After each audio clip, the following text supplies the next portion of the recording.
I'm a mermaid, and I have a very special way of hunting. My plan was simple: lure in every sailor reckless enough to sail out to sea. I slowly rose from the water and struck my most seductive pose, but the next second, disappointment hit me hard. The sailors on the boat didn't even notice me. As the fishing boat kept moving farther away, I immediately chased after it. For hundreds of years, I had never failed. With nothing but my beauty, I'd enchanted countless sailors before devouring them at the perfect moment. Finally, the boat stopped. I decided to hypnotize them with my beautiful singing voice. But just as I was about to sing, a pile of rotting fish guts suddenly came flying overboard and splattered all over me. I instantly lost my temper. Before I could even wipe the disgusting mess off myself, a massive anchor came crashing down from above and slammed me straight into the bottom of the ocean. That was the final straw. Using the darkness as cover, I unleashed my magic and sped toward the fishing boat, my giant tail violently crashing against the waves. One of the sailors finally noticed the movement in the water. He picked up a harpoon and cautiously leaned over the edge to look.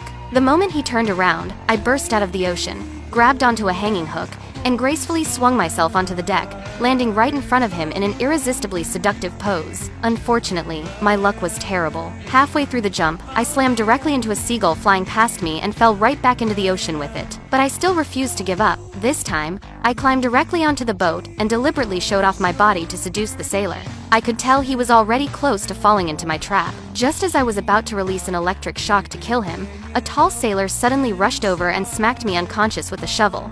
At the exact moment the two sailors looked at each other, a violent surge of electricity exploded from my body, and terrifying currents spread across the entire ship. Once they realized I could generate electricity, the two of them immediately came up with a horrifying idea.